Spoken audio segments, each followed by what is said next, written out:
Good afternoon, everybody. Welcome to the Sunday afternoon West Coast time space show program. I'm your host, David Livingston. Thank you very much for tuning in today. Quick couple of words about scheduling. I'm going to be away, so there will be no program next Tuesday evening and no program on Friday of next week. But Hotel Mars is reconvening on Thursday morning. I know they're pre-recorded, but there should be a program up Thursday or Friday night, depending on Bachelor, with our guest from India on 53 new solar discoveries and really big solar discoveries. He got screwed up with the time conversion between New York and India, so he did not show up last week, but he claims to have that resolved. So he's back with us Thursday. I will be doing that from my hotel in Los Angeles. And then we reconvene our regular schedule, and that pretty well goes throughout the rest of the year. Our space attorney consultant, Michael Lissner, is back with us, and Michael will break down 2025 in legal and policy space news and whatever else we can muster up. And then we go into the new year and starting in 2026, our first program is Jatan Mehta, also in India, and that's Friday morning on the 2nd, and January 4th is our first Open Lines program, where hopefully we can talk about some scheduling changes and other things. And I am now starting to market January 2026 for the space show. So everybody, don't forget our annual fundraising drive is in high gear, and I guess we've got about 2 weeks left in the year. Uh, it does have a timetable of the calendar year because we're a 501(c)(3) and a nonprofit. And if you want tax deductions for your gift, you need to do it before the end of the day on December 31st. So that's kind of the time frame on our campaign. We are 100% listener supported, and that means you, the listener, the viewers, all of you, you support us, and we thank you very much. There is a PayPal button on the right side of our website, thespaceshow.com. That PayPal button also gives you Zelle instructions if you use a United States bank. And our email address for Zelle is david at onegiantleapfoundation.org. And it also provides you with our mailing address if you want to give us a check. Now, checks are funny because the mail takes a long, long time to deliver, even to Las Vegas. So depending on when you mail it, I may not get it until 2026. But if you've got a December 2025 postmark on your envelope, I provide you with a thank you note for 2025 for a tax deduction, regardless of when in January, February, or March I might receive it, because I don't think the post office should be responsible for when you get a tax deduction or not. And I can tell you mail to Las Vegas and out of Las Vegas is very, very slow, and even slower this time of year. Um, and then those of you who are with us on Substack, they have their own funding mechanism that you can use. It's really done by sponsoring. So those of you that are on Substack are familiar with Substack methods and their clearinghouse for financing. They don't work with PayPal, for example. But you can use Substack or just cross over to thespaceshow.com and hopefully contribute like most people do. And we deeply appreciate it. We need your support. And if you do $100 or a year or more, you get invitations to join us in these incredible Zoom meetings. So that's worth the price of popcorn alone, I think. So we thank you very much for your support. Don't forget, we have incredible sponsors. Some are with us today. Uh, Dr. Kathari is a sponsor with Astrox, And Phil is a sponsor with the Atlantis Project. And John, where are you, John? John is with his incredible space settlement block that we talk about all the time. But we also have Northrop Grumman, AIAA, Celestis, and film video professional company in Los Angeles if you need to make commercial or private video for some reason. And we hope that you will sponsor us, which is $500 a year. By the way, NSS, National Space Society, is a sponsor, and we thank them for that. That's Sherry Bell, and also our guest today, who is the president of NSS, Isaac Arthur. So, besides being the president of the National Space Society, he is the creator of an incredibly successful and popular program on the internet on YouTube called Science and Futurism with Isaac Arthur. I don't know why I keep missing it, but we'll talk to him a little bit about his own work. He's got a big library of his own work, and he's got over 700,000 subscribers. So as I said, it's very successful, and probably most of you listening to this show, probably most of you in the Zoom room with us, probably follow Isaac and what he writes about. He has a full bio on our website, so you can do that or just Google him on any of the AI programs or the regular old-fashioned Google, and you can find out about him. Isaac, welcome to the show. How are you doing? Doing great. So glad to be back on again. Um, I told you a question I was going to lead off with, but I'm going to change the horse, and because I said just ask any AI about him. How do you feel about AI taking over our search industry? I talked to so many professors that are really pissed off because the kids are using it to cheat, and they have very, very creative ways of cheating, not just in writing their papers, but in cheating on an in-class exam with the AI Mhm. and doing test exam questions, but modifying it so it doesn't look like AI. And they claim that it's a huge problem. And Sure. the kids aren't learning because they learned how to use AI. Plus, there's other issues with AI. Just in general, as an opening breaker for the program, Yep. your thoughts Well, on AI, because you're there, man. We can find out all about you on AI. I would say that the topic we cover most often, besides space-based ones, is actually artificial intelligence. And I would say in a lot of ways, a big thing to remember is what a good tool it is. That this is a thing that augments your own creativity, that augments your own ability to work, like everything else we've done before. And I remind folks, we've had times before where professors were in despair of how am I going to stop people from cheating? They got these smartphones with them, they got their phone in their pocket, they got an earbud in their ear, they can listen in some fashion.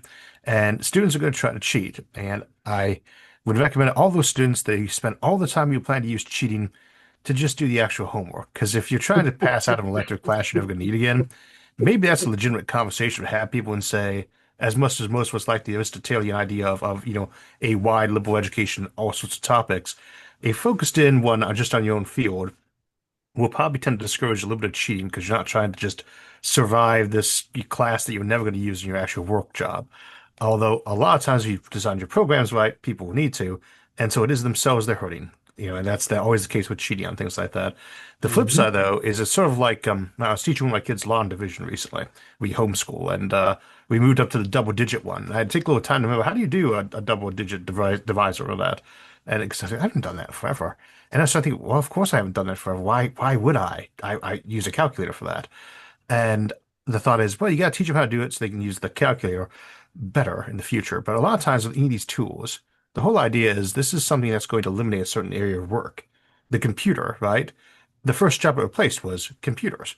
If you look back at or sci-fi or from that era, that was a job title. That was an awesome job title. And they went away completely.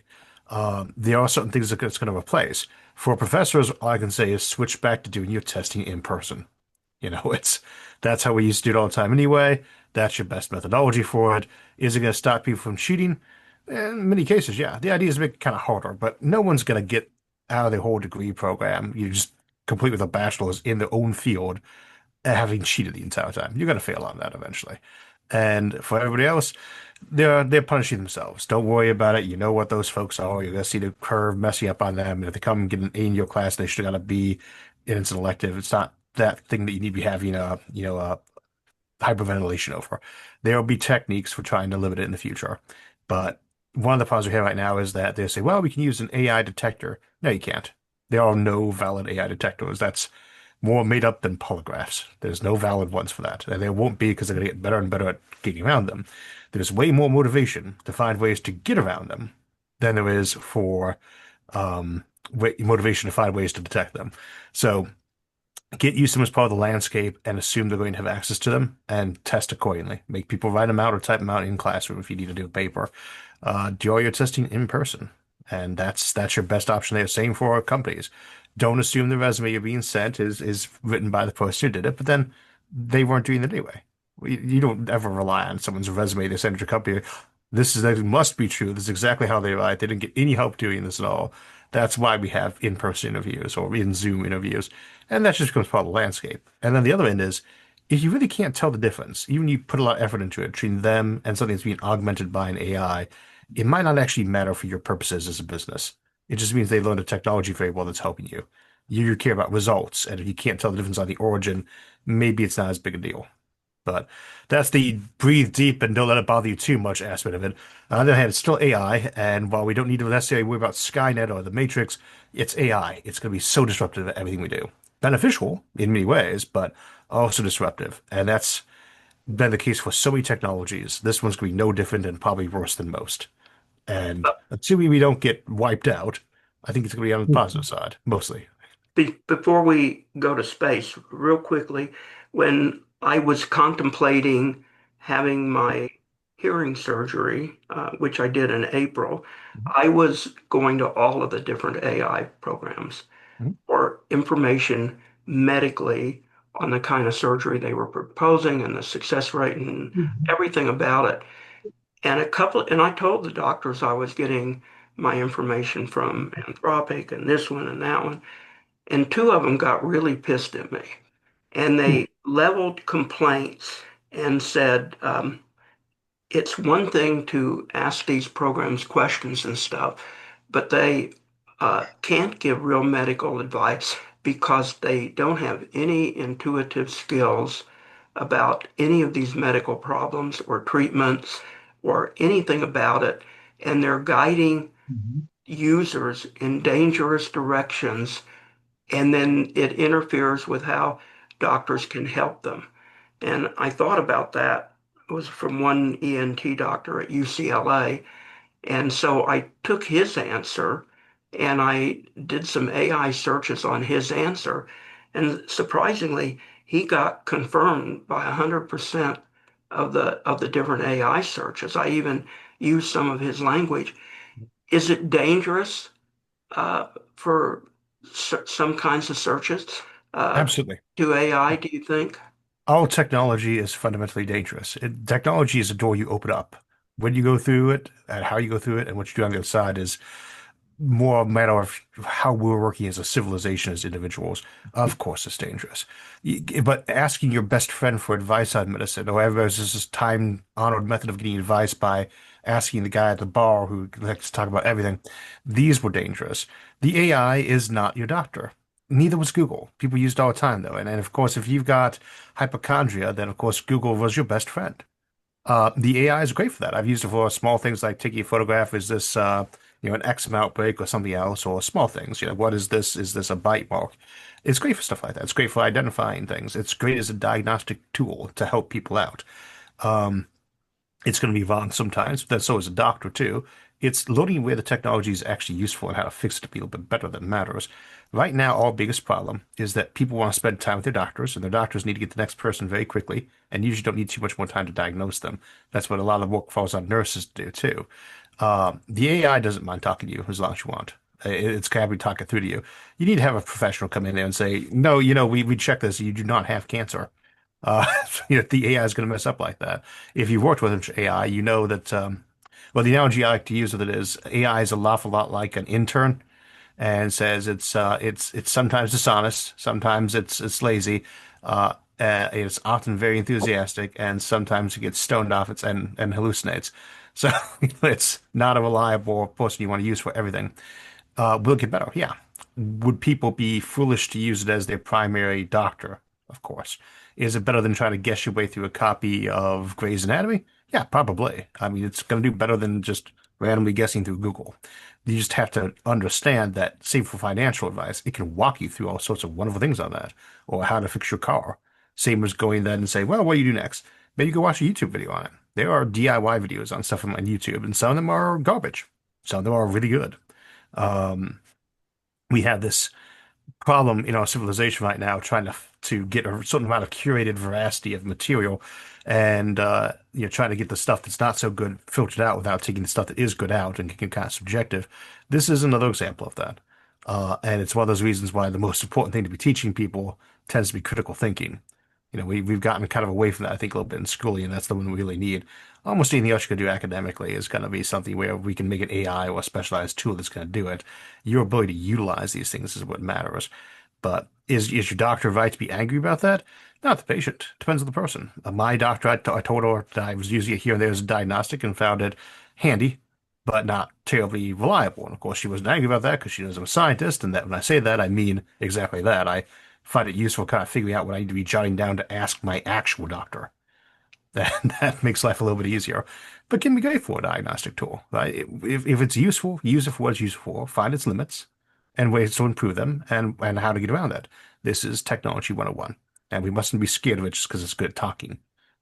I'm sure we'll talk about AI some more, but Mhm, um, turning back to space, which mhm, is really the mhm, purpose of why you're here, I'd be interested in your assessment, your overview, your perspective on where we are today in space, mhm.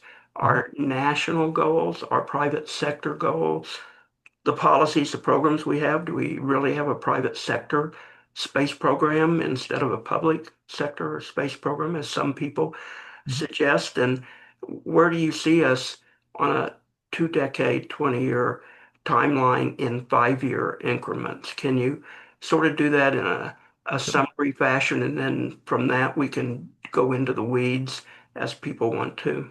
Yeah.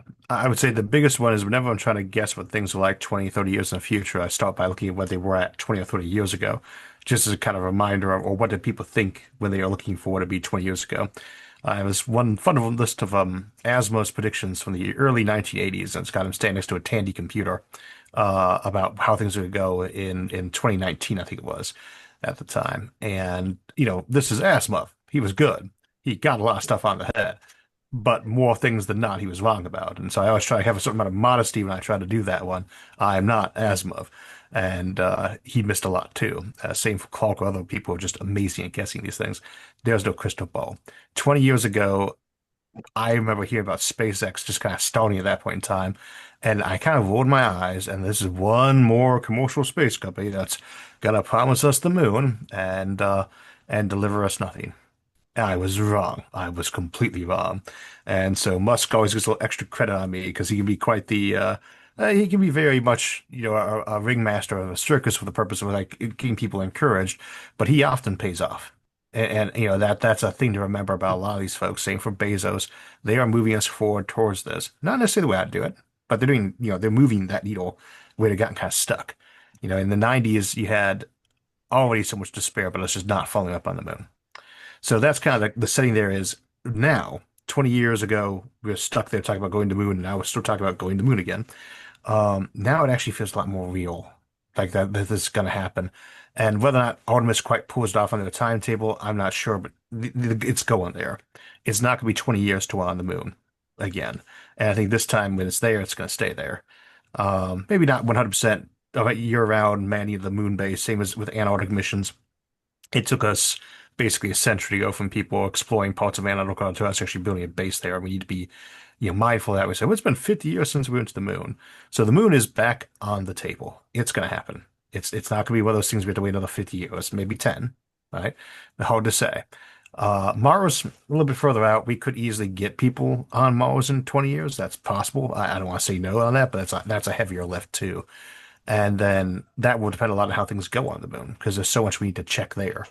I would love to see what happened to somebody who was on the moon for a year health-wise, if they were just fine. In that case, Mars gravity should be great for us. That makes things easier.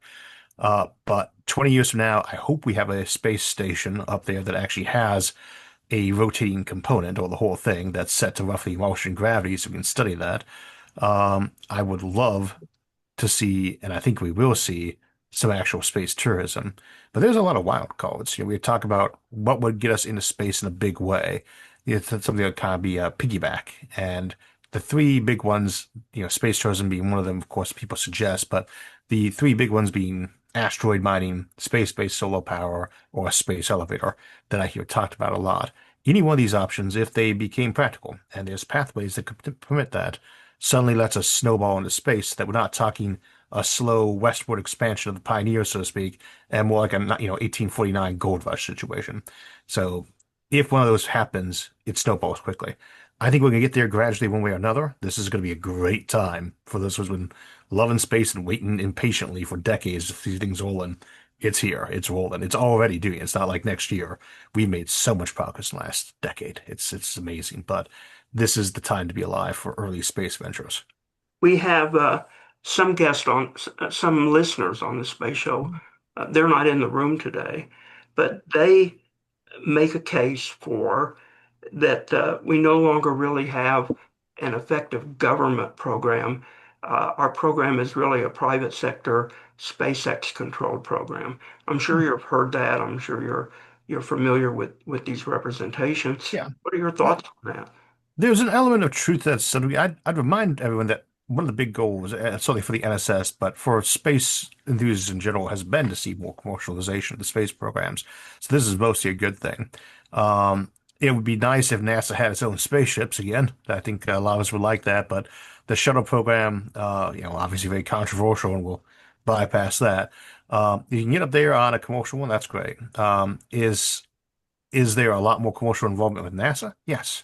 Yeah, great. Before, though, it was still involved. They were just building the ships for them. Now we're renting space on them. There's not really that much of a difference there. You still have very powerful, very large aerospace companies doing amazing work, and that's government funded in most cases.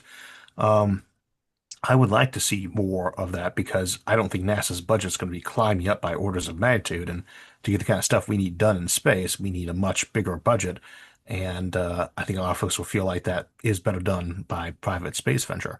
But NASA is still doing tons of important work that has very little to do with day-to-day satellite operations and things like that.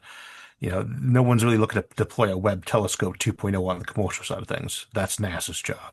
A lot of that R&D stuff, a lot of that fundamental stuff. It's not that you can't find companies who might be willing to do that, but they don't really have a profit motive that can get them to their shareholders say, this is going to actually turn us a profit in the next decade. So that is where you have NASA playing a role. And I don't see any scenarios where they just become some, side piece to run these space companies. Quite the contrary. I think they remain the big customer for a long while to come and will always be a significant player in that, same as the military is for aircraft. Just because you have tons of commercial ones doesn't mean we're not still building them for the military.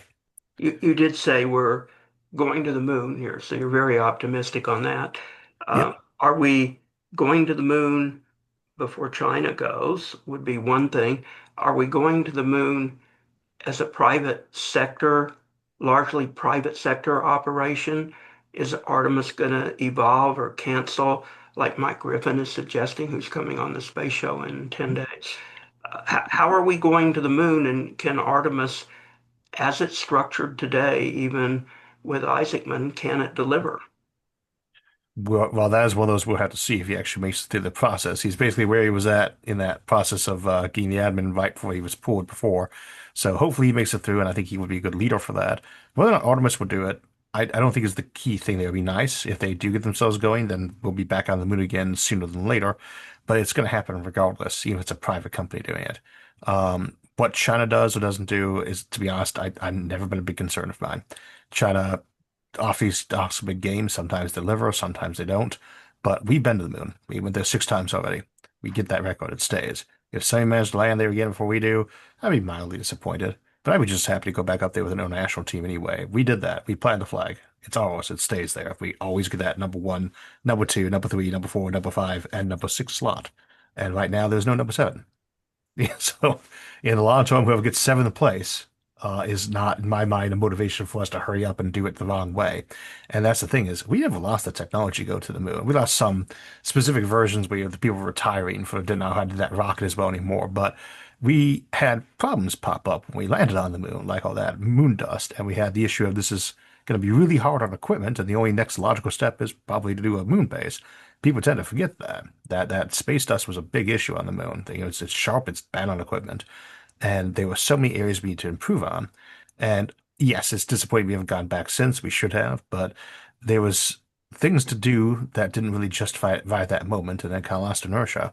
Nothing changes if we have to wait to go back there a little while, though. And I think that rushing it, same for the Mars trips. We could send this trip to Mars tomorrow, not literally tomorrow, but we got the tech, we got the industry, but it's not worth the risk for the payoff at the moment. We could do it in 10 years better, cheaper, and safer.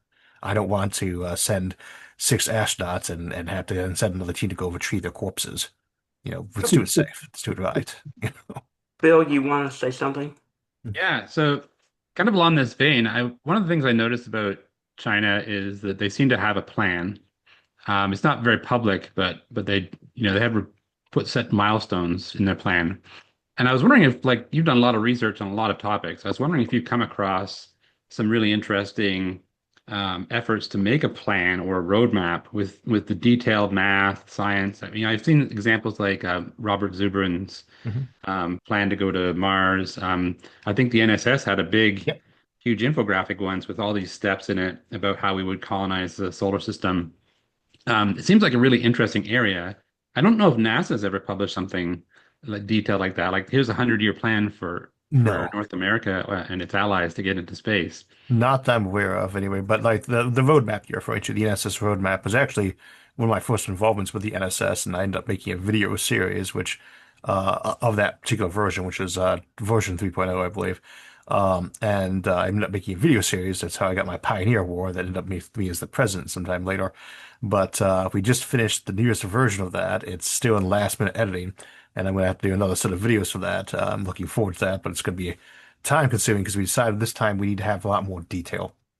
The one was kind of kept surface, and it's still pretty surface detail, but we can fill bits in.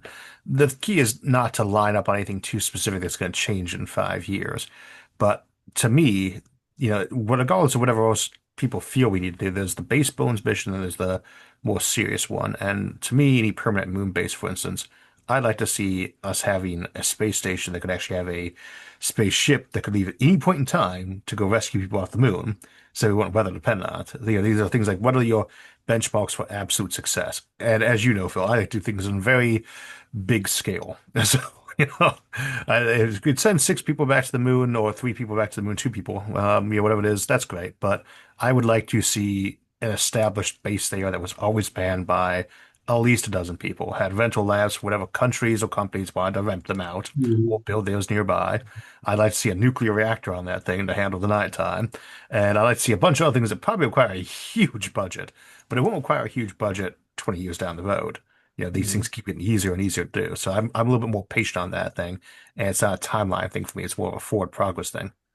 You know, you say that you're not concerned about China, and we went there 6 times and all this. Yeah. So many of us are concerned, and I raise my hand, I'm one of them, Hmm. on the geopolitical consequences. But one of the problems with should we be concerned or not concerned is that the president and the administration have made beating China to the moon national enemy number one, right? I mean, it's almost everything they say is we're going to get there before China. We're going to get there before China. So they're setting us up for either a massive success because we beat China back to the moon. Of course, we've been there, as you said, multiple times. Hmm. They're setting us up for a massive failure because of infrastructure complexity, refueling complexities, all sorts of things relying on the landers, with Starship and Blue Origin. I don't even know how far along they are on, as well as the Gateway. Hmm. So if it's not so important, why the hell beat the drums so loudly and set us up on the national stage for failure through our own deficiencies, because China's not going to cause us to get there earlier or later. We're not going to do it, or we're going to do it despite the challenges with SpaceX or this or that or whatever. How do you see that? I mean, we're almost being played, in my opinion. Well, we could argue that was happening to us back when we did this in the 60s too. You know, they would harder have made the Apollo missions happen if we hadn't had the Soviet Union trying to do their own thing too. Competition is good, right? It makes things roll. Mhm. Like I said, I'm not too concerned that China's going to get there ahead of us. It doesn't mean I don't want to go back there before them. I'd love for us to be seven more because it's been the hiatus, right? But it would be nice to get up there. It might not be them. It might be India or some other place, in which case, good for them. Honestly, good for them. Russia still hasn't gone yet, you know, all this time. I don't want us to look at this and say to ourselves, you know, there's the PR angle. Okay, China got there ahead of us again on this particular occasion. You know, Russia beat us to space the first time with Sputnik. That wasn't the end of the war, or Yuri Gagarin. You know, that wasn't the end of the war. Great accomplishment for them. We still landed on the moon first, second, third, fourth, and fifth times, and six. You know, will we be the first to get to Mars? Probably. Maybe it'll be an international trip. Does that lower it all? Well, the idea is not that we shouldn't try to beat them to it. If it gets people energetic, if it gets the public willing to fund it more, I'm all for that. I don't mind that. You know, I don't want a Red Scare situation where we're pumping $100 billion in NASA because we want to put a bunch of nukes up there. Um, Nuclear reactor, yes. Nuclear bombs, a little bit less so. And you know, that said, though, competition and the you know China should not always be the thing we turn to and say, we've got to beat them to the punch on this because, again, they're not really an honest actor when they tell about their progress. They're also willing to take risks that we might not. And they can cover that over a little bit easier too. If we go to to the moon on a 90% chance of success and the 10% happens and we have an Apollo 13 only dialed up so we lose people, that could set the thing back decades. You know, the same for the Mars thing. If you send people off to Mars and you fail, um, that does a lot more damage than a success would have pulled off. 12 good experiences for every bad one, as they say. We need to be keeping that in mind, and so we don't gamble recklessly. But at the same time, we're risk takers. Yeah, we build big, we dream big. That's the whole point. Space is big. It's a good thing for us to try to tackle. But, you know, even as big as we like to dream, space is really, really big. And we shouldn't be too worried about losing one or two battles here or there along the way to get up there. Especially as, again, as we always say, we're doing this for all mankind. So, you know, it's okay if other people besides us get there, even ones that we do not consider to be friends, you know. Marshall, go ahead. Yeah, Okay. when you talk about a moon base, Mhm. uh, how big does it have to be defined as a moon base? My basic thought is it needs to be larger than ISS. Yeah, I would go that direction in the sense of when I picture it, I actually think of this one film that had oh, I've forgotten his actual name for some Walter Koenig. It was a moon movie from the 80s, but they had a fairly nice moon base there. You see the ones from like 2001. Mhm. Those are awesome. Those would be great. I would be okay with anything that was the size of a hut if people were actually in it regularly. But you could also have an example of one that was completely automated. You got one that's got nothing but robots on it. That's still a base. Mhm. It's not the one we want. We want people there. Um, Mhm. and there's always the question, do you really need people there? And to a certain scale, you don't. When you got one very defined mission, you always do that better with the machine. Mhm. Uh, we Well, want a lot of missions going on, so we want people there. We need to make sure we yeah, have those mission slots filled. that was going to be my second part of the question is what's the ratio of Android type robots to humans, and how do you mix them and get them to work together well? I would say the ratio on the moon would actually be higher than it would be on Mars, just because you've got that, Mhm. was it 1.5 second or basically a 3 second round trip delay to the moon for Mhm. ECOG controls, which is a pain. That'd be like working a laggy signal all the time, but it's a lot different than running a rover around on Mars. So you can do a lot of telepresence there. And the Mhm. question then becomes how much stuff do you need going on there for it helps to have a human being there more than the cost of that human being up there. And you know, I would never put one lone person there. There's another one, Moon, from was it 2009 film there. I won't spoil it, but good film. You know, it's just got one person there, and it's like, that's a recipe for disaster. We want to be able to send a Mhm. relatively robust one up there, and say I don't want us to rush this so much. And again, like I would say, I'd like to think very large scale on these things. Um, I would love to see it manned by probably a dozen or so people and probably something that was at least ISS size. But same for an upcoming space station. Get in, get all the way in. No, no toes in. Now, and again, if it means you have to wait a little longer before we do a McMurdo on the moon, yeah, we can have a smaller base than that. Um, although the immediate first thought I had for an Antarctic base that wasn't that was the film The Thing with from the early 80s. Not that base. We don't want that one. But that's the skill you need. They're now a post of a half a dozen to a dozen people that can talk basically real time with their families back home is sustainable. That's not going to be an insane thing that they can't handle. It's not as bad as doing Arctic bases back for a reliable communications. We can make it work. But I don't want us to do missions that just are more puff than they are actual, real, useful efforts. And there's an element of that. There always going to be a little bit of element of that. But if you slapping logos on that thing, you get sponsors. People are going to love it. It's a great idea. But at the same time, you got to have that public buy-in. But let's make sure we actually have a mission that is worth Mhm. actually doing, not just going back up there to plant another flag because we already got six of them. We're good. Yeah. Bill, go What, ahead. I what would, do you think? Oh, I sorry. have Did you a see Bill? I have a question that's maybe a little more challenging. In your role as a space educator, and now as head of the NSS, I know you have processed a lot of facts and a lot of opinions about the National Space Program, and we've talked about some of that already. But a lot of voices are saying that we need to kind of go back to the way NASA was, and other voices are saying we should go commercial space tomorrow.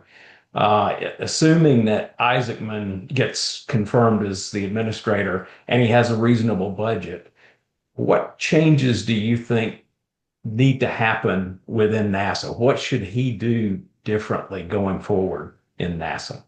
So I would say in that regard, if we feel we are in a position to actually get the resources to do the moon venture, then it needs to become a bit of an all-in. It doesn't mean we don't do any other projects, but it becomes the primary one. It's the flagship at that point. And that needs to be kind of the ethos of what you're building around. You become mission targeted and everything follows on that mission. And that comes with its own problems. We all know that from any of other projects. When you make that your sole focus and it's too big to fail, that can cause lots of issues. But at the same time, it does centralize, it does motivate, it does tell everybody this is it. It is the same for those companies to be on board. This is what we're doing. You're either with us 100% on this or you're not at all. And I think that because of the nature of these companies, most of them will want to be in all the way. How does that turn at that point is that the NASA administrator stops being kind of well, we don't comment on what current NASA administrators do, but a lot of times there's a lot of diplomacy in what they're doing between various project heads and this or that company. In that role, in that place, you have to be a strong leader who can actually get the companies on board, because you're kind of managing them too at that point. This is the major customer thing. It's not just whether or not that's the majority of their revenue, and it might be. It's more that this is your entire reputation is going to be based on whether or not your spaceship lands on the moon and falls over or not. Especially because we can let that go once a lander. You need things like that. Great just to get the thing there, but it's got people in it. It's a bit of an issue. And that becomes the entire priority is this mission succeeds no matter what, then that would I would say be what he'd have to be embracing if he wanted to actually make the moon thing happen or get ramped up during his tenure. Because I would not think with 3 years left to go for this administration that it'd be very likely we'd actually be landing on the moon for the before 2028 wrapped up. And so that would be setting that stage, making sure that's in place, and hopefully grooming some good people to take over that position down the road too, because you get new appointees in that position all the time. But you have the folks who just stay there indefinitely and changing that ecosystem. Because we say with NASA, they like to build telescopes right now. One of the issues we tend to have with NASA, friendly, because we love NASA, of course, the National Space Science is well about space development. And yes, another telescope is a great thing, but we would love to see more of a focus on actual development of space, commercial and otherwise. And a lot of times that's not the ethos that NASA has going on. So you have the ecosystem that kind of needs to change and shift. When what you do is run a space telescope, then it's not that you wouldn't love to see a moon base, but maybe leads a little bit less to you. Or it's like I say without the Air Force or the Navy. If you ask the Navy, what to do, they're going to say build a ship. You ask the Air Force, they build a plane. You ask the Army what good is, it build some more tanks. That's just the answer. It's answer one for everything. And so I think we need to start shifting more toward the idea that NASA is doing experimentation on the one side and is doing commercial development on the other. And that could even result in something where you say, well, maybe what we need to do in the not too far term, now we have a Space Force, the military side of things. Maybe what we need to start doing is having some kind of equivalent to a space development version of NASA that's separate, and is not fighting with them for control of what we're doing there. It's just two separate departments. Maybe it's a sub department under commerce, whatever it is. That's their focus is space development. NASA's focus becomes R&D, and Space Force becomes more of that military safety protection angle of things.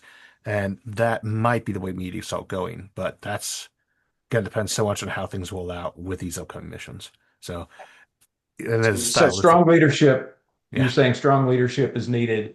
And it Oh also yeah, sounds well like we learned that. Yeah, you can't have yeah, weak leadership.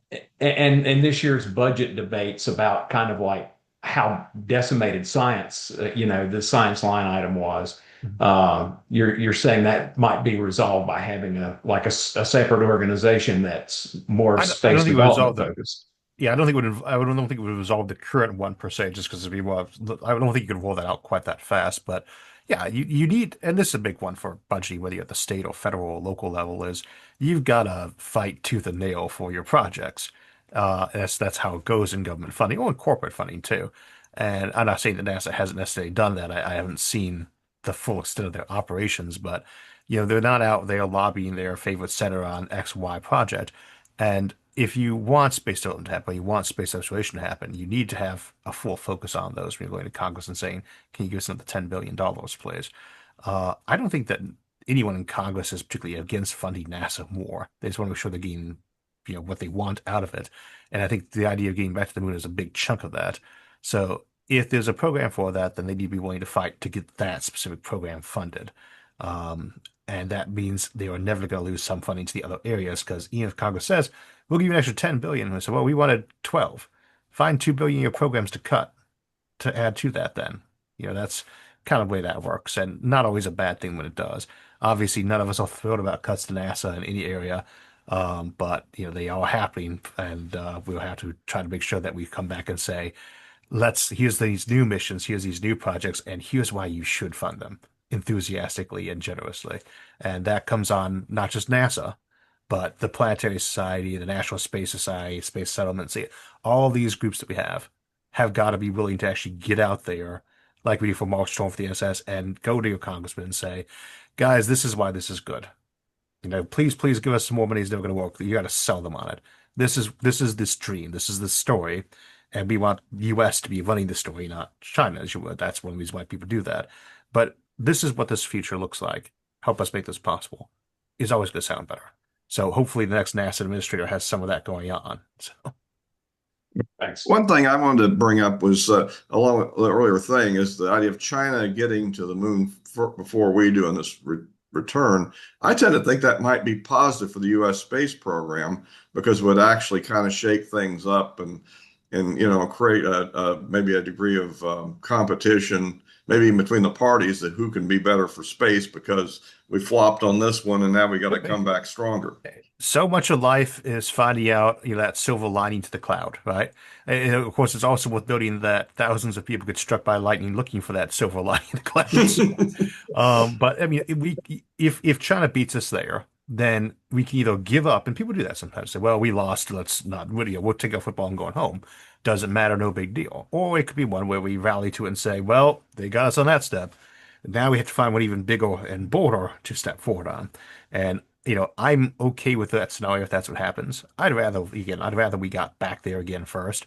But either way, it's a national identity thing. If we want to be the ones who do this, or we want to do it with a coalition, do it with like JAXA, India, etc., that works too. But the idea is to do it boldly. Don't no half measures. So.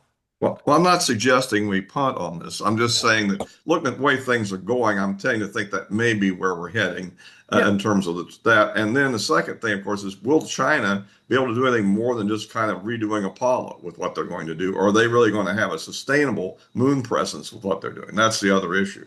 And that's a good one. And again, I agree. If they do beat us there, it could be that shot in the arm that makes everyone say, "All right, well, we've got to get out there and take them back." And if you're a team that always wins all the time, if you're always in first place, sometimes you need something to come by and rattle your relaxed posture on these things. You've gotten complacent, right? Maybe we have. I don't think we're there yet, but we'll see. And if they do beat us there, then we come out and say, well, we got complacent. Let's do better this time. Let's do it bigger. Let's do it a little bit bolder. Instead of doing one small thing, let's upgrade. And that works for me too. My only concern with them being this there in that context would then be that we might decide, well, let's take our football and go home. This is for private space. I don't think we're going to do that. So we win either way in my mind. But I don't like to take that risk. It's same for any mission that's a little bit too reckless that goes in there and this time we don't win. There's 9% chance of success fails, and we have another disaster. And we've had those, and those are rough on the community. And besides the obvious tragedy there, it rattled people's confidence that we could do it. And big, bold missions have always got the option of failing bigly and boldly too. And again, I think yes, it's a lot easier to sustain those kind of projects when you have competition like that. Right now, if we have one of those things happen, then it's like, well, we don't need to do this that much. But we would have kept going as we did keep going during the space race because we couldn't be beaten. We couldn't let the Russians beat us. That could be the same with China. And it's got its pros and cons either way. I just want us to keep trying for our own purposes and sakes too, because it's like to say, almost everything is in space. So that's where the future is going to lie regardless. And we should not be twiddling our thumbs getting there. If we do get there, let me rephrase that. When we get there, I suspect it will be a PPP, a public-private partnership program that allows us to get there. What do you see as the initial money-making opportunities, and how long until that opportunity presents itself in a realistic, plausible way? So one thing I always remind myself on is say, well, we're doing a research on the moon or research on Mars. And what's the commercial options? The United States spends over $1 trillion a year privately on R&D. It's a huge industry. You could run the entire, project for generations off of just R&D funding of useful, research. But at the same time, what's actually up there? Well, it depends. If we find a lot of ice, then we're making fuel, right? If we decide we'd really make something out of aluminum instead, maybe that's what we're doing. If we decide we need to make a whole bunch of solar shades or solar mirrors or power receiving stations, then all of a sudden that's what we're doing. It's kind of difficult to really forecast what the great project there's going to be until we've actually done some manufacturing up there. A lot's going to be in space itself, though, as opposed to on the moon. A lot of us tend to think of the moon as the DIY store you go get your materials to build with, because there's a lot of reasons why you wouldn't want to be up on the moon. But there's huge options there once you get set up for moving mass amounts of material off the moon. But you don't start a business by moving 1 million tons of cargo off the moon each year. That's where you get, a couple decades into it. You go set a space elevator coming off the pole or something like that to ship ice up there. Um, as to what the main advantages in the short term would be for that, a lot of it is going to be, what the governments actually want to fund that's going to encourage someone to spend money up there as a private company. And building equipment that can actually survive on the moon is probably one of the big ones. It's a great place to be looking at, what can we print here? What can we build here? Are any processes easier to do in low gravity than in microgravity or full gravity? And I think that the biggest one is still going to be raw materials. But this is one of those examples of how you can have kind of an innovation trap. Let us say that we get a little bit better at printing graphene superlaminate. There's a material that's almost as strong as graphene, but we can do it in larger quantities. Larger quantities usually out being meters of the stuff. So scaling out from meters to tens of thousands of kilometers, big step, but it could potentially happen. Now you have something that's made out of carbon that you can put up as a space elevator, and you can put up thousands if you want to. They scale very well. And now you can move stuff up to space really cheap. Cheap enough that maybe the moon's not all that interesting to mine anymore because you've got the ability to conventionally mine Earth much cheaper to go to geostationary orbit. So that could wreck that entire process. But it's a silver lining kind of thing because if that's what happens, you've got space travel so much cheaper that it really doesn't matter if the moon's the destination because you can just build up huge and geostation and go to places. But for companies wanting to say go there, to me, the biggest thing is real world tests of equipment that we can do there. Testing all those little options for ISRU, be the first ones to set up a hydroponic system designed to work in low gravity.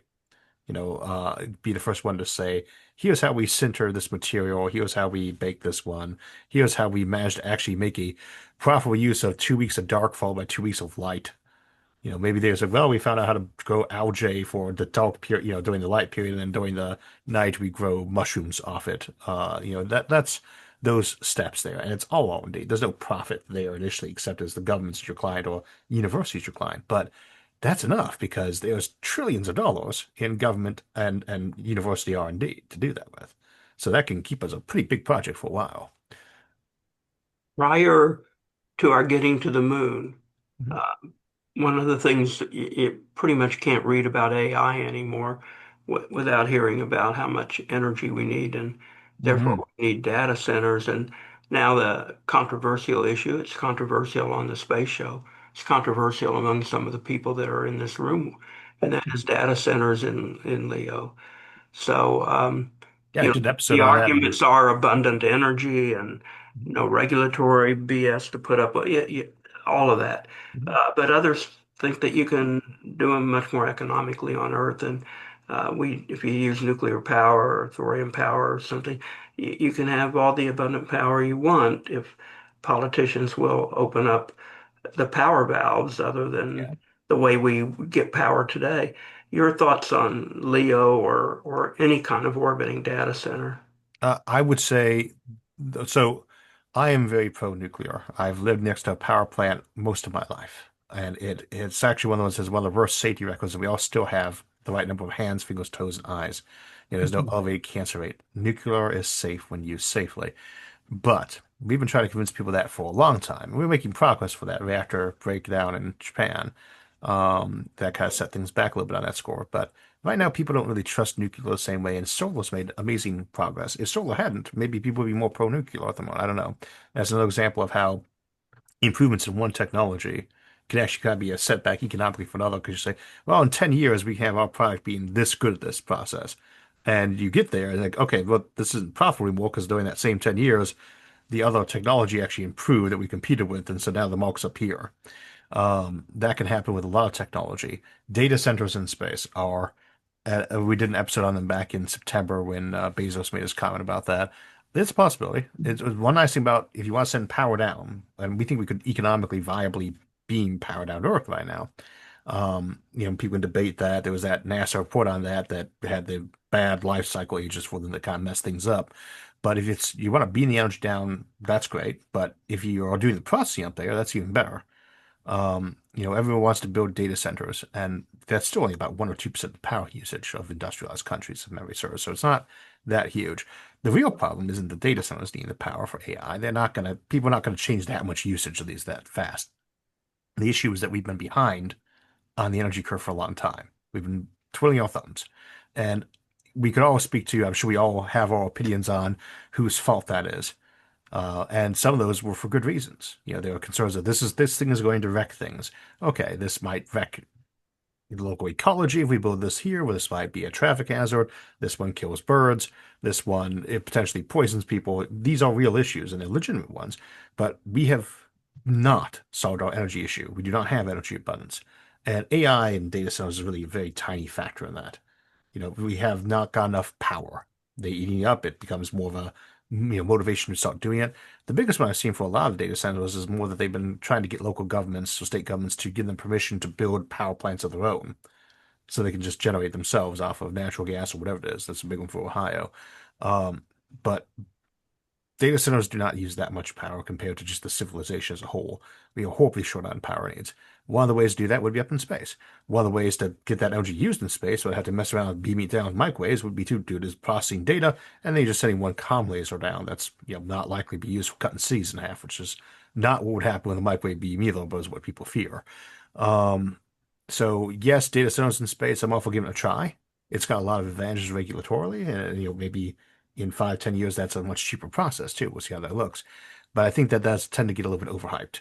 With a lot of things with AI, with any new technology, we've been through this before. I say, y'all remember the dot-com bubble from 2000? Oh yes, everyone was saying there's gonna be a lot of commercial stuff on the internet. Oh yeah, well, and there is, isn't there? So it crashed. It's a very real thing, right?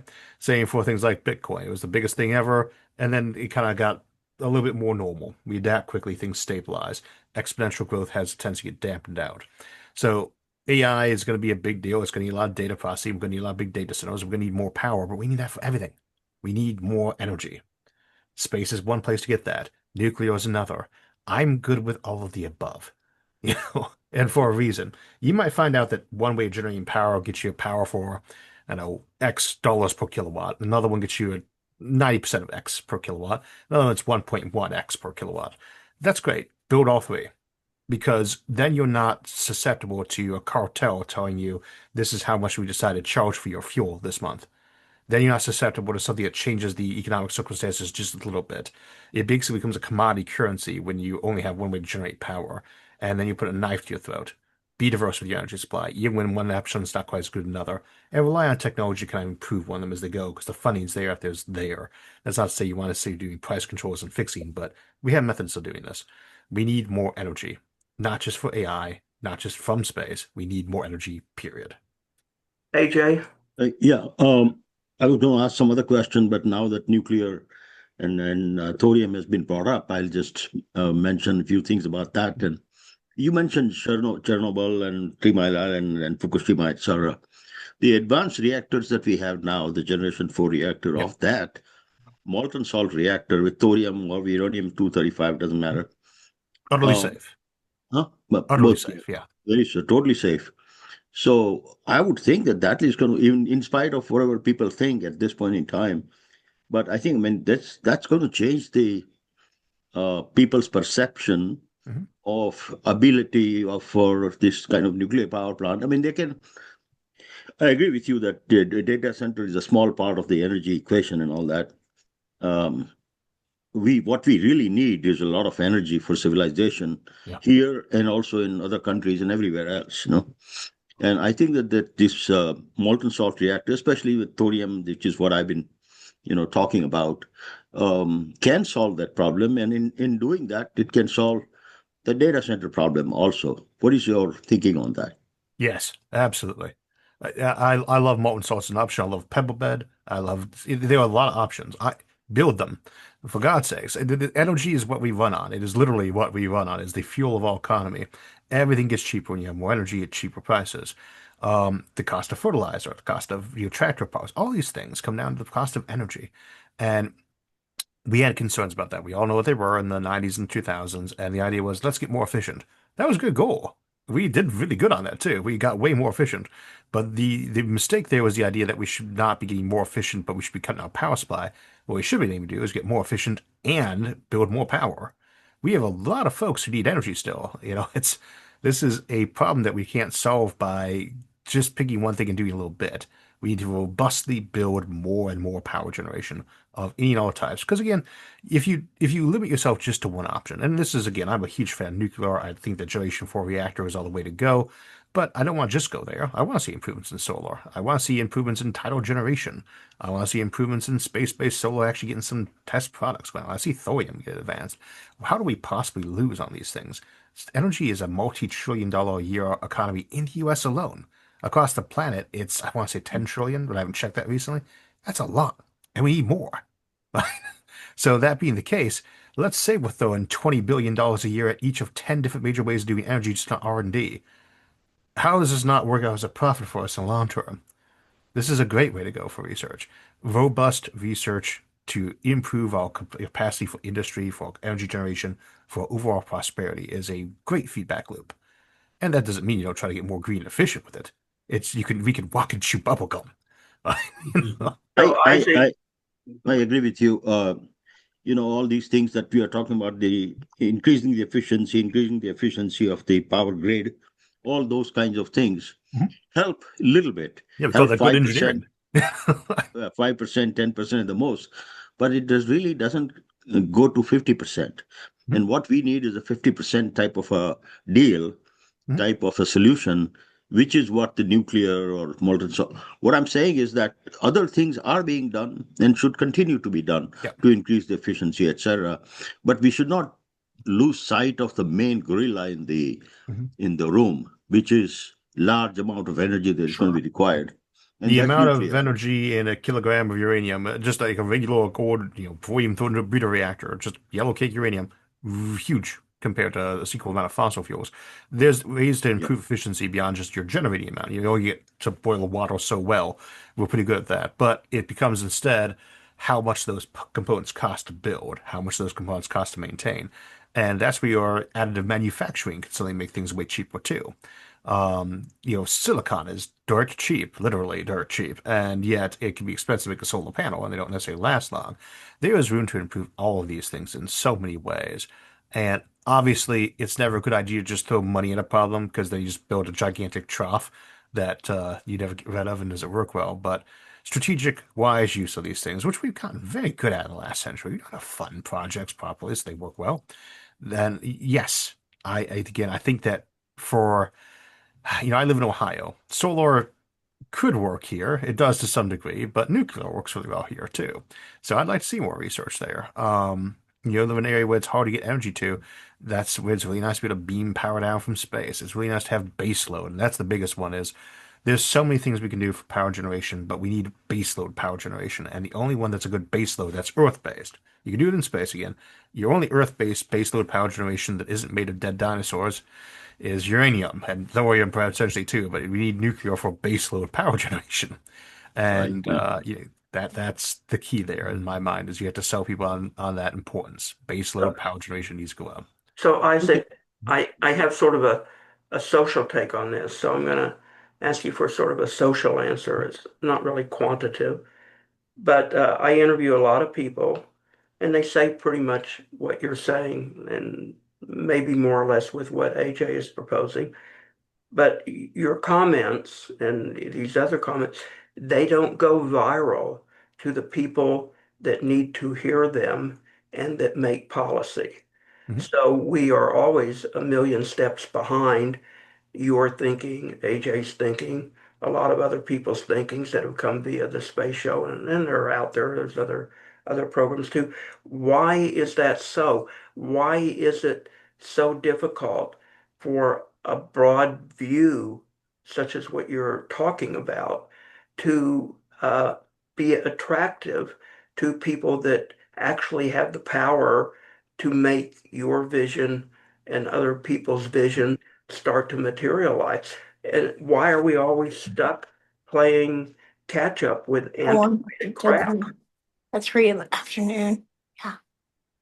Okay. Sherry, you're hot, Mike. Sherry, you Um, got a hot mic, yeah. but So the two things I'd raise on that one right from the get-go is one, for a lot of us, they'd say the people who are primarily interested in things or people who are primarily interested in people. And we know which way people who are primarily interested in things tend to gravitate towards engineering, not always your best marketing teams. One thing I was struck on when I was doing a Jobs in Space episode, this was right for ISDC 25 or 24. So I would have released this one, and I was slowed down by the computer rendering those huge graphics we do for those episodes. So I want to look at what's actually on SpaceX's jobs list instead of just trying to think of what's actually going right now. They had a ton of job listings. You can get that feel now. You could be a barista for God's sakes there, which would have been an awesome job that I would have loved to have had, back when I was that age. But the biggest thing that struck me was how many people they had in their legal department and their marketing department, how many openings they had for that. And I thought to myself, I know NASA has a PR program. There's a famous Simpsons episode where they're joking about Homer goes to space, and the guy at Mission Control asks him, "What's going on with the spacecraft right now?" He said, "I don't know." As they look around the giant Mission Control computers, all these are for monitoring our ratings on TV. So NASA does have that PR issue of, watching another launch might get boring to some folks. I still love it, but not everybody. Um, Government departments are traditionally not terribly good at PR themselves. And I would say that is an area where, Blue Origins and SpaceX and others are doing better commercially because they appreciate that a little bit more. We need more marketing. We need more actual lobbying. And you need to, and again, lobbying has a bad name to it. This is what it's called. When you get a group together, goes and sees your congressman and says, "Sir, this is why we think this is awesome." And you got to be able to sell it to somebody. And if you sell it well, the congressman knows they can sell it well too, using that same reasoning, and they'll more likely say yes to it. Um, we have to work more on that kind of marketing aspect. That's one of the things I try to do with my show here. That's something that all the major space groups try to do. And are we good at it? I think we're decent at it, but we kept the lights on this long, but it's an ambitious project with a slow return on investment. So we have managed to keep people funding this thing steadily for decades. When they're not necessarily seen, there was the joke, what do we get back from space? Tang. Well, 50 years later, they got a lot more back from space than they know it. But we still have to make that request for, additional funds and what it's going to benefit them each time. I do think that's one of those things where the private sector tends to be better at it. But we need to get better at it as space enthusiasts, as NASA fans, as government agencies too, at actually selling this to people.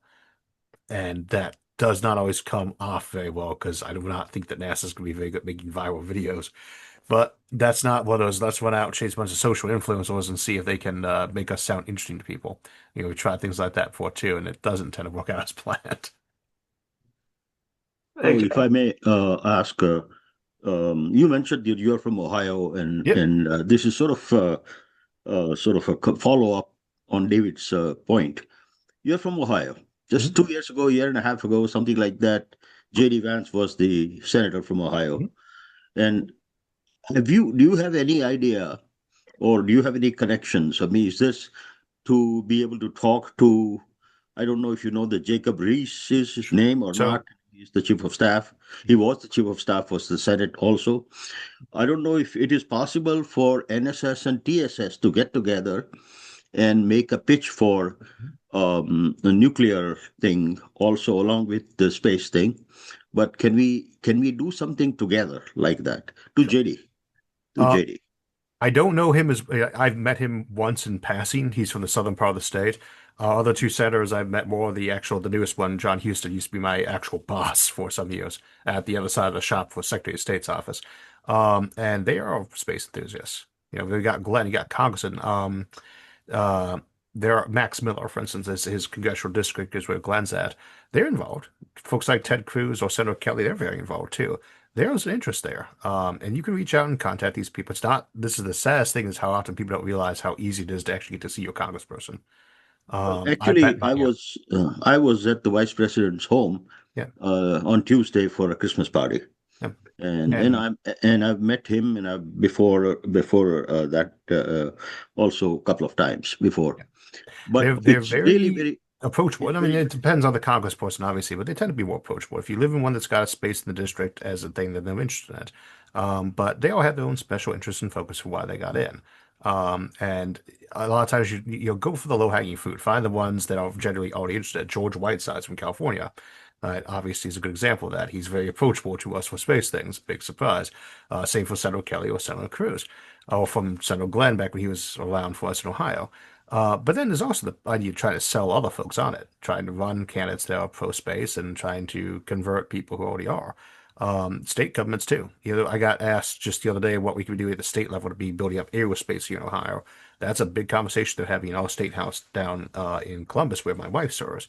And you see that in like Pittsburgh. Their government is much more involved in things like astrobotics and companies like that.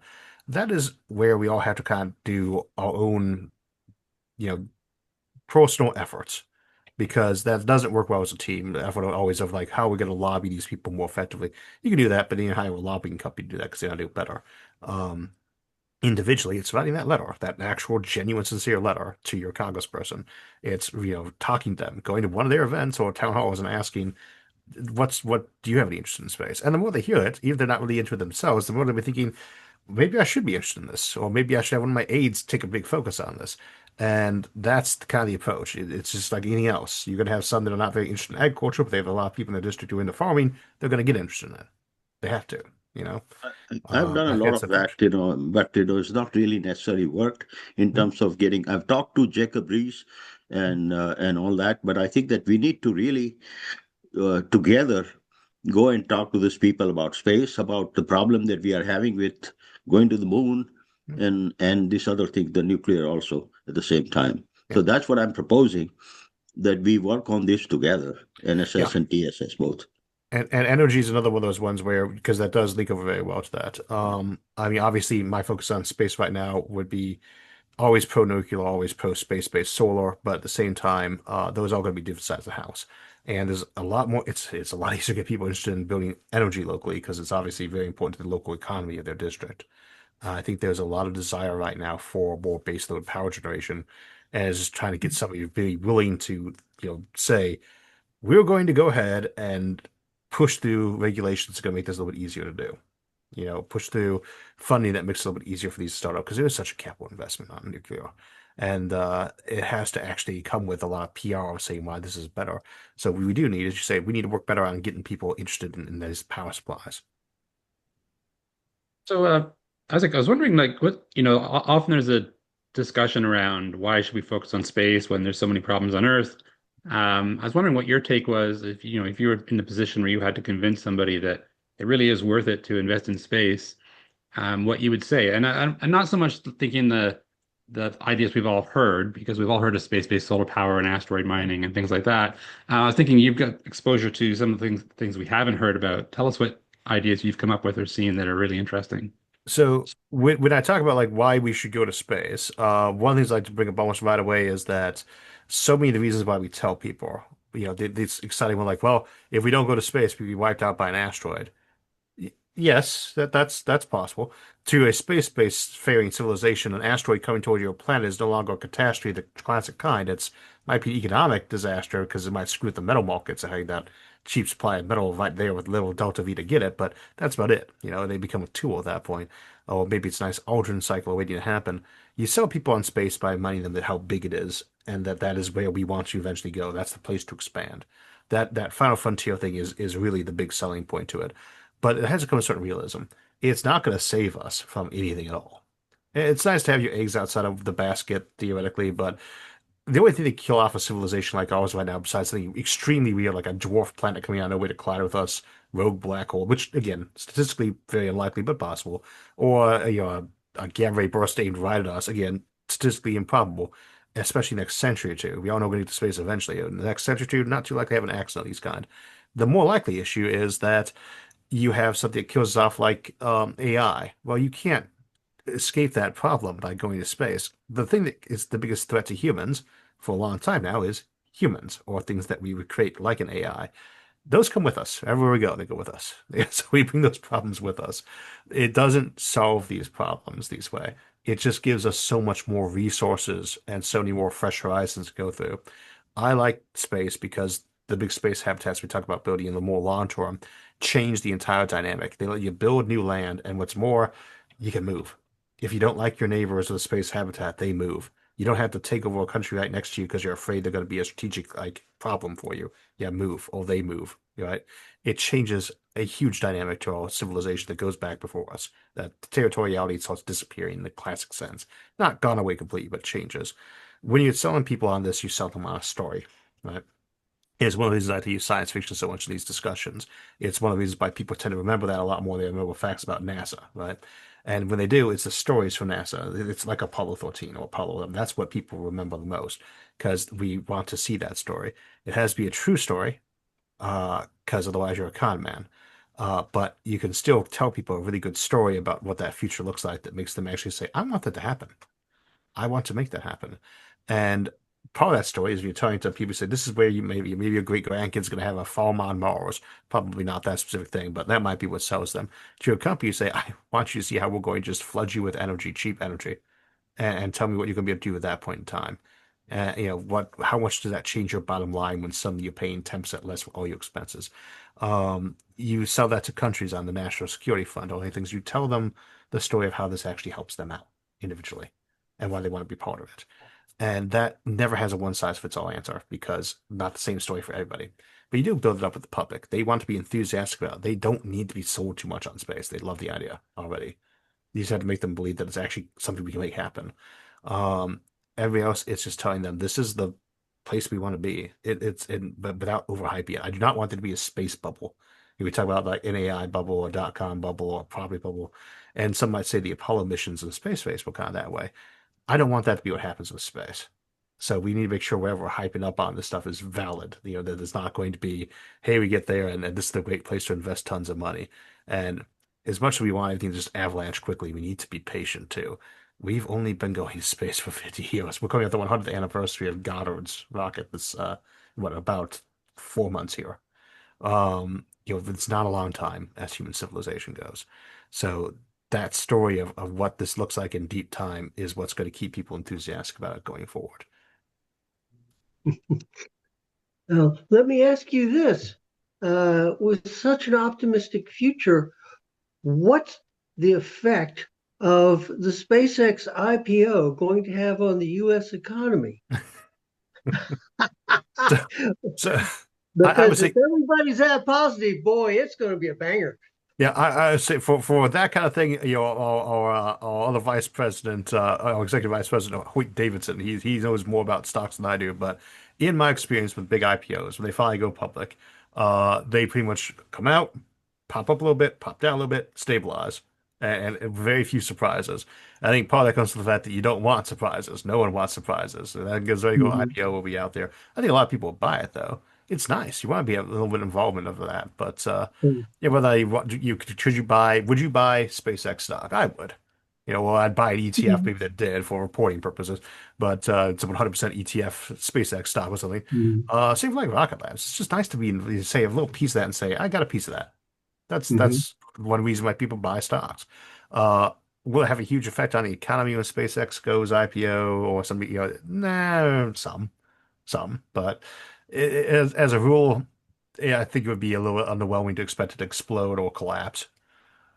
Mhm.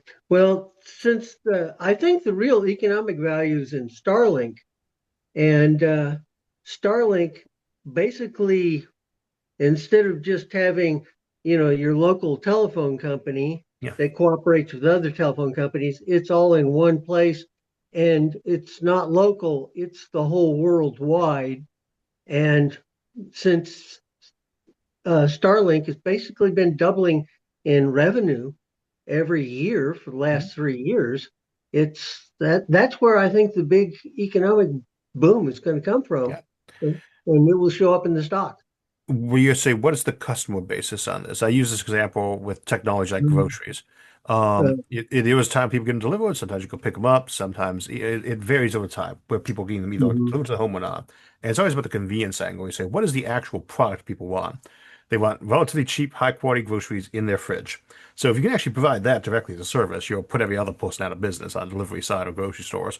What do people want with fast data from, they want to be able to call people or watch a video on their phone without any laggy real issues or squeaks or noises or problems or losing it or getting charged five mhm, million bucks. Starlink offers that as a scenario. My biggest concern with it in that regard is that telephone companies were kind of a natural monopoly situation. We saw that breakup. You were talking about that before we came on, mhm, like AT&T and yep, T and MCI. There's kind of how they kind of disappeared, and yet they were so dominant beforehand because they kind of go for a natural monopoly. Yeah, some people say you have to, but garbage, your garbage service is a natural monopoly, and yet you can have multiple companies doing pickup these days. Um, I don't know if something like Starlink can really be deployed in a way that wouldn't tend to benefit naturally from having a monopoly. But if there's enough need for enough data, maybe, it depends on how people set it up. I worry about anything that looks like it would easily turn into one, just a kind of long range mhm, issue. Do I think that okay, Starlink is going to explode? Yes, absolutely. Because it offers you something that you really can't get anywhere else, which is I want to be able to watch a YouTube video on how to fix a broken leg while I'm sitting at the bottom of an Appalachian mountain where I fell down while hiking. You know? right, right, And there's no signal there, but there would be Starlink. And mhm, that's what I want there, and that's what people want. I want a one mhm. gigabyte access all over the planet, and they offer the option for that. There are other ways to get there, but I think that's probably the best one. So I think it will keep getting better. A big portion of time over the years for the space show has been devoted to settlement and people living and establishing communities in space. Here I'm not talking about space tourism. Hmm. So let's pick your brain a little bit. Settlement, realistic or plausible, and is it based on a timeline like, okay, you're likely to be more successful if you go way, way, way out and say 5 decades, or is 5 years plausible? Do we need the gravity prescription? Do we need to figure out pregnancy, childbirth, children growing up in space, or can space settlement be independent on that? And we don't hear a lot about it in terms of policy wonks, plans for any of the companies. We hear a lot about it from advocates and people interested in space. ISDC usually has several different presenters on different aspects of settlement. Your thoughts? Yeah, I'd say in some ways that's always a better question for Sherry since she's still on. But asking me whether or not I believe in space settlement is kind of asking the Pope whether or not he believes in Jesus. It's I'm the biggest advocate you can imagine for that. I think maybe with the exception of Gerald K. O'Neill himself back in the day. But to me, that's our future in space is space habitats even more than space settlements on like the moon or Mars. Which again I tend to think is more like mining camps almost. But as I like to tell people, you need to have a realistic expectation on that. There's no reason to build a spinning space station when you only thing that was nice about the ISS was there was one place in the universe we had no gravity you had to do experiments in. So we didn't really have a lot of reason to build there, and we want to do experiments on humans too. So we didn't really want to have a habitation ring. That will change. We want to have a spinning section, a Von Braun wheel, etc. That will come. We'll get one of those sooner than later. 10 years, 20 years, 30 years, something along those lines. It's not going to be the 22nd century before we get a good habitat up there, and there's quite a few people working on that right now. But an O'Neill cylinder. That's designed to hold 1 million people, or 100,000, take your pick, somewhere in that zone. I love that thing. I hope that's the new suburbs for everyone in the 25th or 26th century. But you would only need to have a habitat for 1 million people in space if you probably had at least 10 million people already living up there. If you don't want them all living in the same place, space is big, and there's things we want to get done up there. You don't do that by putting them all in the same space habitat. So assume that you're never going to build a space habitat that has more than 10% of the population currently living up there at most. So that means you're only going to stand for tourists until you got about 100,000 people living up there or going up there for regular tourism. And that's a ways ahead, especially because a lot of the cool stuff about our ability to do space right now is we can do so much more of it with the robots. Now, the whole point to me is we don't send robots to space for the sake of sending robots to space. They are there to make it easier for us to send people to space. That's what I want space for. There's cool things to discover there, but mostly I want it for us to be able to live there. But that's a slow process. Don't expect to see a Neo cylinder in this century. I'm not even sure you need one until the 23rd. Stanford tourists, maybe toward the end of things. We'll see how good we get automation, but even then, 100,000 people living and working in space to justify one that could handle 10,000 people in one place. Maybe it's like the big prestige thing, the one giant Stanford tourist that people go visit. And that could happen very quickly, though. Imagine that we do go to a space elevator working, so you put one up at geostation areas, the space hotel that everyone goes and visits. Yeah, and they also people who service all the space solar you can now do much cheaper at that point too.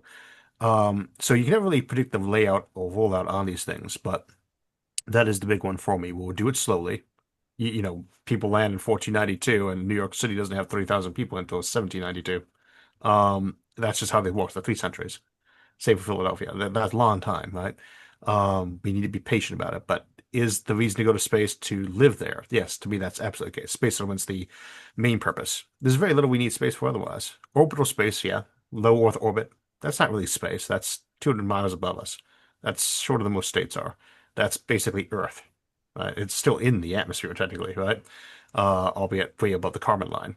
Space, even the moon, that's our backyard, right? Um, and almost everything we need for Earth right now would be about that, right? Power, that would just be geostationary. That's not that far off either. And you can do it lower if you want.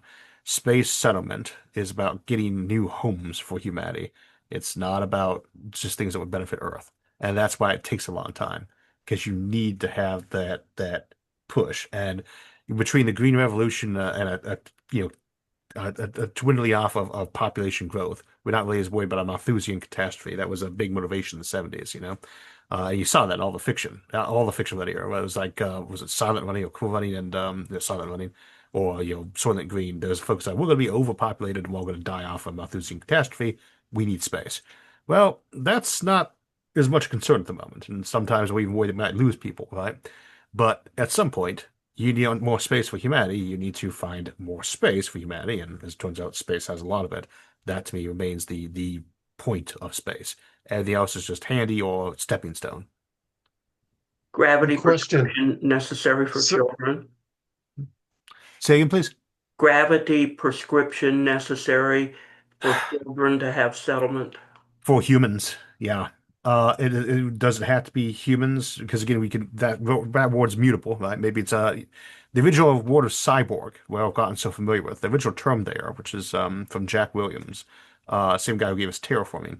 That word meant cybernetic organism, and that was the context of medical drugs for low gravity in space. They were assuming that you were a cyborg because you're using all sorts of medications, not because you had a robot at home. There may be ways around gravity. We don't know. That's one reason it'd be nice to actually have people on the moon to see what does happen in low gravity versus microgravity. Could we adapt ourselves to it? Yeah, we might be uploaded androids, the other thing, biodroids from Blade Runner. But for humans, current civilization to live in space, you need gravity, which means you're either limited to Venus, maybe, which is terraformable. Mars, maybe, we don't know. Was that enough? Maybe even the moon's enough. But otherwise, rotating space habitats.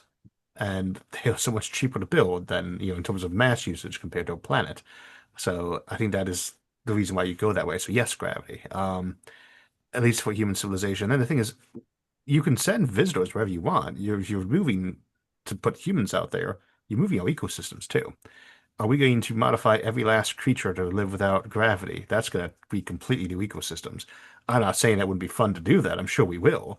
But, how do you have a civilization? What's an ecosystem look like? We decided, I want to have Yosemite National Park in space. And that might be a great way to do it because it's hard to have invasive species on, for instance, a rotating space habitat or a dome. You want to build Yosemite National Park in space. What happens to the birds? How about the bees? They're doing the pollination. How do they work in zero gravity when it's not a 24-hour day? These are more than just can a woman get pregnant in space and carry to term. Well, we'll find that out at some point in time, but it's going to be across the board issues. We can't cybernetically or genetically hack every last thing we want to bring along for our ecosystem. And if we do, we might get there. It's not our ecosystem anymore. It's a new one. And again, that might be cool, but that's not the ultimate goal is to make something completely new and different. The ultimate goal is to expand humanity while also making lots of cool, neat new things on the side. And so, yes, we must be able to generate gravity in space, and the only way we know how to do that right now is by rotation. Isaac, you had suggested that O'Neill cylinders won't happen this century. What about Kalpana Mhm. So and that one, starting small? yeah, that one maybe, and I have a graphic from my friend Brian Versteed that I use a lot on the show that shows the habitat spinning there, and I'm in love with that thing. It's I've seen it rotate so many times. It's much more modest. I want to say it's still like 10 megatons of mass to build, and it's not, I want to say 1,000 people, but don't quote me on that. Could that happen this century? Toward the end of things, yeah, I think that's possible. It depends so much on, again, what technologies come out. If we get little robots that can do almost what we tell them to do and build more of themselves in the process, then maybe you start having O'Neill cylinders being built even in this century, because if the technology rolls out in 10 years, that's 50 years for them to decide they like it, and to be reminded that maybe all you need is, $1 worth of a vial of this stuff to throw at an asteroid. Now you got a Neo cylinder in 10 years, something like that. So that could change things. Same for, again, if you're building up at the top of a space elevator that makes it cheaper to go, or you got some mass drivers and elevators come out the moon to move material with. I don't want to say that it can't happen, but something like Capana would be much more realistic. And again, Avant and Bonneville are much more realistic. Stanford Taurus, also much more realistic. I think that you build the smallest one first. And for a space hotel, I think you could very realistically see a demand for, that kind of environment up there that soon. And I think something people can work with. There's a lot of versions we've looked at over the years. And I always am fond of ones that actually give you multiple gravity environments in them, just because it gives you that ability to test things before you go to Mars or the moon. You get that experience. I suppose we don't really need to test the moon gravity because it's so close, but um, you can do that with a lot of the module designs just by having end caps that are curved upward, for instance. I think that that one becomes a lot more viable. Do we get that for the end of the century? Hard to say. And my other reason for this is, as I mentioned, I think you wouldn't expect to ever see a habitat that had more than 10% of the entire space-based population on it. The other thing is on the front end, you don't build gigantic cities other than a port. You might have a spaceport, for instance, had a lot of people at it, but normally those come later after you've already spread out. Initial space with humans out there is either hotels in orbit as a concentration, or it's just some manufacturing center, or it's people spread out wherever they need this number of people minimalistically to get a job done. So you don't have, one big base on the moon. You get like a dozen once you get them spread out a bit. I think the same happens with space. You don't get one big asteroid mining base with 10,000 people on it. You get 100 asteroid mining bases with 100 people on them. And that might limit your needs for some of those bigger stations, but I would give it decent odds at least of having a station of that magnitude by the end of the century. Are you, So go ahead. I just wanted to get Isaac's thoughts on, Musk's plans for a city on Mars by mid-century, and he's talking about settlement. According to the National Space Society, a settlement requires biological self-sustaining, meaning that we're going to have children there. So if if he says he's going to have a colony on Mars by mid-century, we need to figure the gravity prescription sooner. Sure. So it seems like that should be a priority. My personal bet on this is that the motion gravity will actually be enough with some medical intervention for people to be there. But you say, what qualifies a city? And again, in Ohio, it's 5,000 people. By an older terminology, for strictly from a Western perspective, is if it had a cathedral or not. Some might say, well, it's a city if it's actually, or a settlement if it's got children at it. Well, Vatican State doesn't have very many children, so there's always a place to waver it in there. The first motion city that should not, we'll know when we see it. We'll say this is a settlement, this is a city. It will be clear. Um, and the definition we put in advance, like, well, it has to have 1,000 people, or it's got to have this percentage of children being born per year. Like I said, that's something for historians to figure out when it became a city, not really for us to try to advance it that way. But yeah, do we have to solve the gravity issue for that before we get there with people? I don't want to send children to Mars yet. I don't want children on the moon or Mars until there's at least 100 or so people there, because that gets pretty close to child abuse at that point. So we're going to have this child get raised on the moon. Now, if one of them's born there, wants to stay there, hey, that happens. You deal with it as best you can. But we really don't want to mess around with putting kids in any of our early settlements, especially in the modern society, is a lot less open to losing people that way, because kids are like lemmings. I got three of them. God bless their hearts. How they managed to survive to the age they got into without killing themselves impresses me regularly.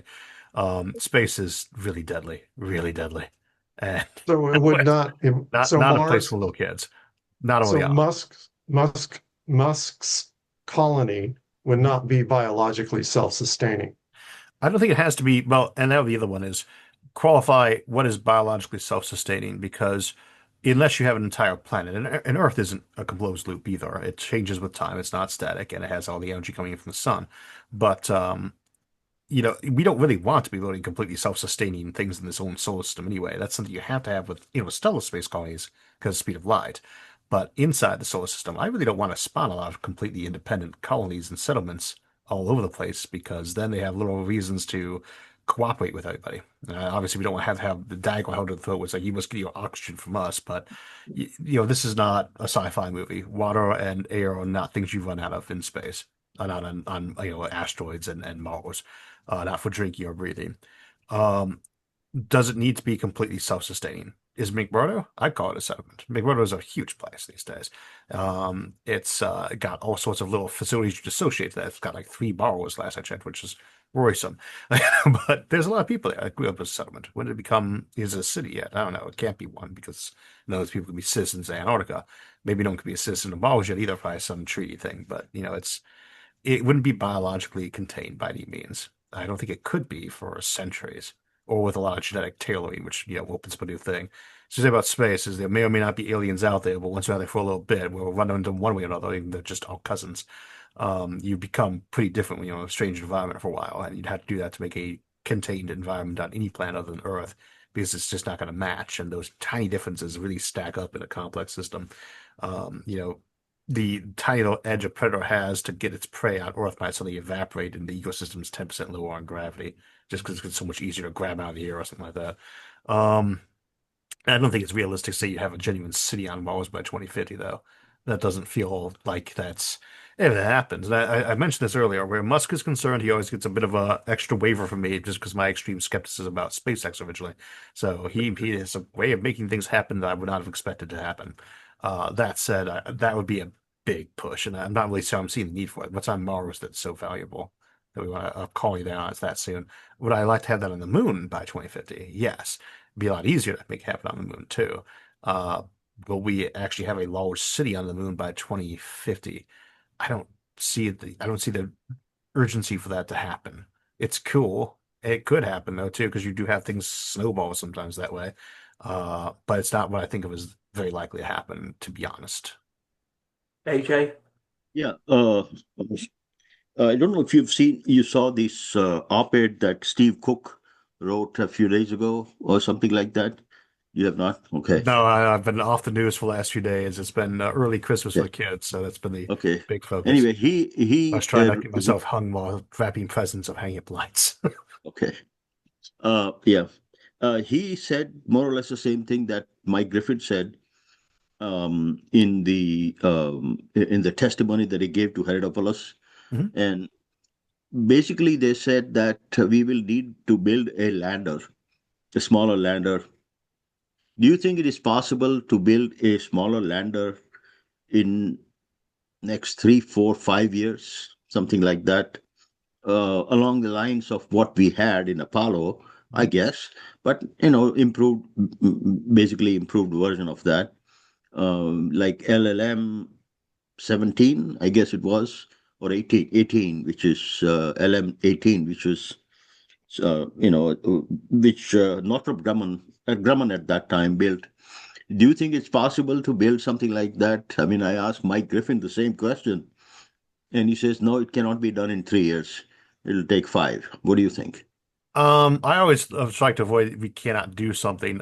When we really want to, we can get stuff done fast. The technology's in place, and you can, but your odds of stuff going wrong keeps going up. As the faster you try to jam things through, the more likely you are to have something go wrong. And as we know with space, there's a reason why we gold plate everything, and it's not because don't care about our budget. It's expensive to get the stuff up there, and it's not like we just do it because of that.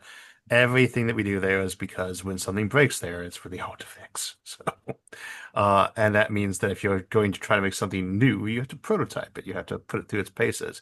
Could we do it if it was like, there's an asteroid coming towards Earth and we must nuke that thing in the next year to live? Yes, then we could do it. You throw your whole economy at it and you make sure that thing hits, regardless of casualties. But that's not the situation here. So could we do it in 3 years? Technically. Would we? Realistically, no, probably not. I think that if you want to create a lander, you need to be field testing that a lot first. Unless we want to actually replicate one of those, just tweak one we already had. But for a manned lander, I don't see that as a huge hurdle to getting there. I would like to see us do an actual new space station first, and maybe one at the moon too. I know that's a higher lift, but I tend to feel like your best method of doing stuff is to just steamroller it slow and very energetically, as opposed to just trying to get the minimum necessary thing. So to say, do I make a smaller lander? I don't want to make a smaller lander. At some point, someone's going to come with a much better version of one that's more compact. I want a bigger lander. I want to stick a dozen people there. I don't want to put 2 people there. You know, I don't want to land small things. I don't want to land 3 people cooped up inside what amounts to a closet with a dune buggy, which was cool. I want to land them with all the supplies and equipment they need to stay there. I want more Hmm. cargo space, not less. Are you That leaves you only Starship basically as a Hmm. choice. Or something you can assemble in orbit and launch. Again, to me, I don't really want to be doing a permanent moon base there until we have a space station that's got a shuttle on it that can make the trip back and forth as needed. Because then we can rescue them if something goes wrong. We can get them in a few days. They can keep breathing, and even if they don't have food or water, still be alive when we get there. I want that capacity always there. So we're not being held hostage by whatever the weather over Florida is at the time. You think Gateway is a good thing to do, NRHO, whether it's an NRHO or something like that, it's a good thing to do. Yeah. I mean, whether or not it's necessary for the process, and again, if it makes the thing cost twice as much, maybe you don't do it because it's not absolutely necessary. But as I like to do things very robustly. I like 10 different contingency plans for everything, and I think that's a good approach to space. So having a space station around the moon is beneficial to me. In many ways, at least as beneficial as anything landside, because early on you're mostly just trying to test your ISRU capacities, and you need to do that in person. But a lot of that can't be done by robots. Um, if I had to pick on having a space station or a moon base, as one or the other, yeah, the moon base itself. But I don't think it's either or. We need a robust space station orbit around Earth again. We need we must have some kind of semi-permanent orbital around the moon. That people can dock at, store extra fuel at, store something at, and then it'd be nice to have a moon base and probably on the South Pole. These to me are not probably what's going to happen in a lot of cases because you're on a budget, so you try to do it as slender as possible. But I think that the American public would actually be good with a new space station, another one at the moon, and a moon base. They just had to feel like they're going to get some mileage out of this stuff, and I think one of the problems is they can't really point to too much and say, "Oh, that's how we've actually benefited," and they don't have to have a ton of investment of raw money too. People love the Space Web Telescope now that's been launched. When it was taking a decade to get launched, it was a bit of a different story. It was starting to get that reputation like Fusion has for it. Uh, it is nice to actually see a return on investment for this stuff, and Starlink's an example of how we're starting to see that. People know the future's in space. They're happy to fund stuff for that, but they have to feel like they're actually funding things that are going to work, as opposed to just throwing money at things to see how it gets on fire. And I think that you'll have people say, I'd rather put the money for a moon station into more on the base or something else. So I don't know how that would end up wrapping up. You don't absolutely need to have a space station there. But to me, so much the point of doing the moon base is fuel production. And thus, the ability to launch something up to be connected to a space station there is one of the biggest experiments we need to run. So I'd rather get that going from the outset, the idea that we got that as part of the build, because we need the moon mostly for fuel, right? Fuel and radiation shielding, because what we need the moon for is raw materials, bulk raw materials. And that means you need some way to actually ship it off. So very early on in things, not day one necessarily, but it's not a bad idea either. You're looking at how do I actually get material off the moon stably to a pickup point, a depot, whatever it is. And that's much easier if you're just trying to get into orbit for pickup and ferry back and forth. Do you absolutely need to? No, you could do a mass driver, ship that stuff directly back to Earth, but then you have to build a gigantic mass driver, which is probably going to be much more expensive than a small space station. Um, you've even got options like rotovators should be used on the moon much more easily because there's no air in the way. But shipping stuff off the moon is one of the things we have to solve for correctly because there's no point going to the moon just to land there. The whole point is to get stuff off the moon. I think how concerned, or maybe you're not concerned, about going forward several years to enable the vision we've been talking about today with our regulatory system and our economy, because I could just as easily visualize in 5 years we're pushing 46, 47 trillion in national debt. And we could have all sorts of regulatory concerns that do not enable commercial business in space, for example, but windmills in the Mediterranean Sea with power coming back to Texas. I mean, I don't know. I'm being foolish, but how concerned are you that of regulatory challenges and economic challenges to enable what we've been talking about for the past almost 2 hours? Well, yeah, I did an episode once on space regulations and it bombed, and not because people didn't think it was important, but it just went boring as just very boring topic, right? But it's vital. And this thing is very easy to say, well, we don't need those regulations. I like some regulations. I like that we are required to put fire exit signs in buildings. That's Mhm. stifling the building. We have to do certain fire exits. That costs money. It can slow down business. But there are sometimes you say we need these things. I don't want to completely deregulate nuclear. I just want to stop building nuclear power plants and make sure the regulation isn't strangling them to death. We need a lot of regulation for things in space, otherwise people are going to start doing. Let's say, I think there'd be a huge market for an inflatable billboard that was seen in orbit over space that just said, I don't know, NASA, Pepsi, whatever it is. Do we want a giant inflatable billboard over the planet? We probably do not. This has so many ways it could go wrong, and it doesn't have to be that big. It could be the size of a football stadium and still weigh less than a ton, and just lit up like that, highly reflective. Noise pollution is one thing, but then you got this obnoxious billboard hovering over the planet, and then it gets shredded by one satellite going through there, and now you got a whole bunch of space to be all over the place. So that is a real concern. We need to make sure we're still regulating space. How much the regulation is actually useful at the moment? I don't know. It's hard to say. Let's say for launch sites, right? We don't really want to have launch sites all over the place. You never have a launch site near a city. That's one of the things I like about things like the tethered ring system or the orbital ring system is just tram you up from a little cable. They can go almost anywhere with no noise. But you want some regulation.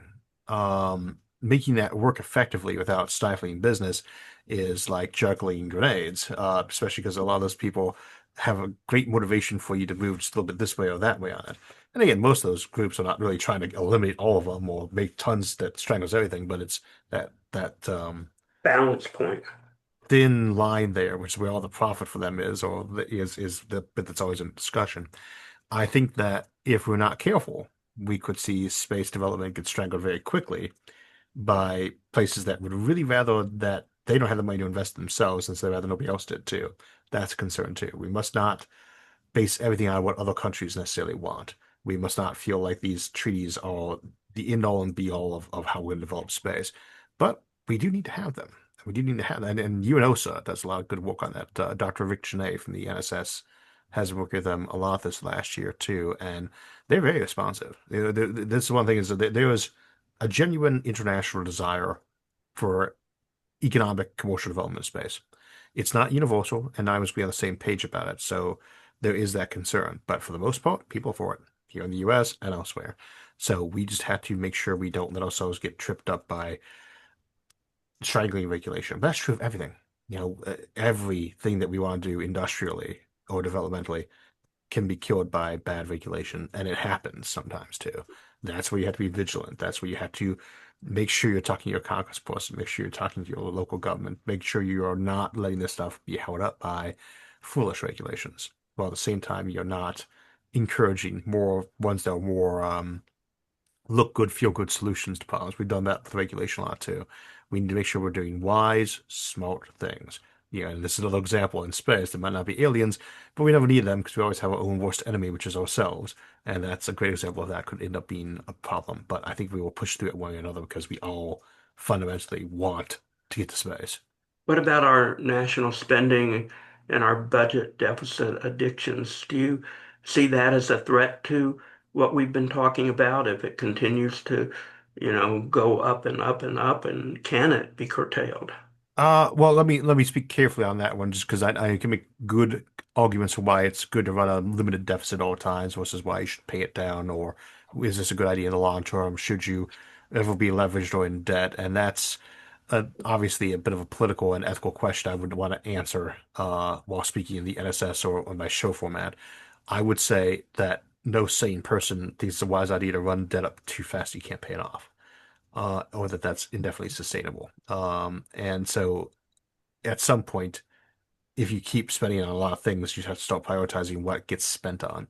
And usually people are wise enough not to cut things completely across the board just to fund one particular item, but it means cutbacks and setbacks.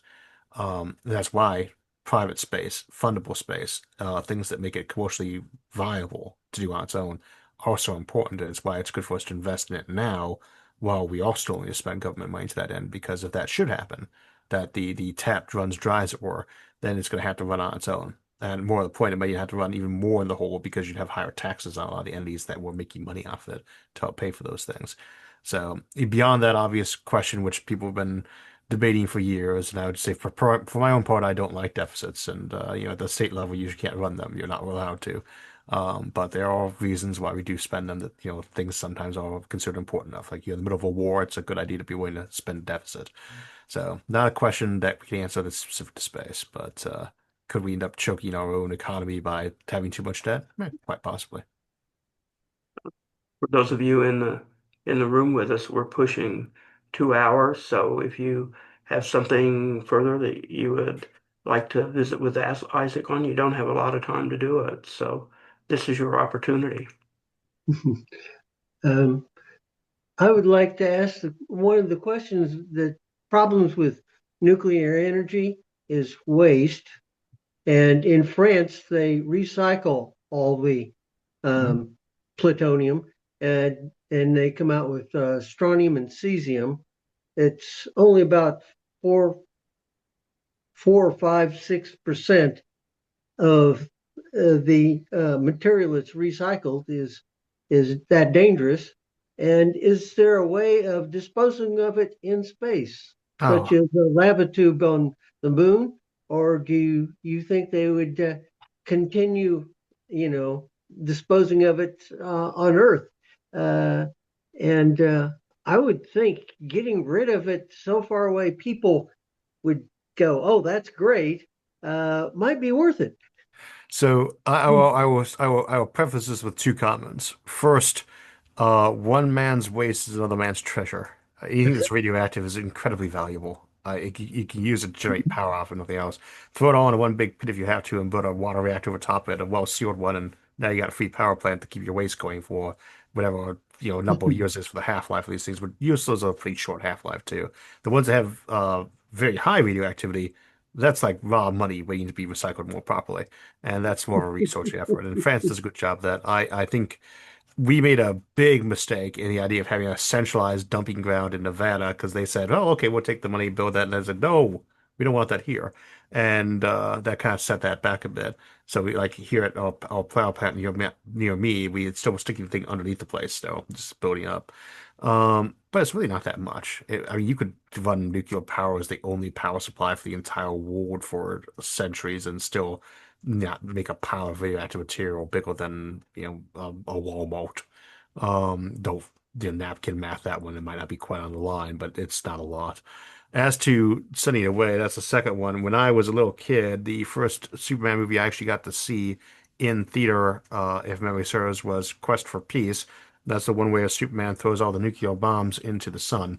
And I thought that's very much a Hollywood thing to do. It's something we don't want these bombs anymore, and so we have the overpowerful alien take them all away from us else.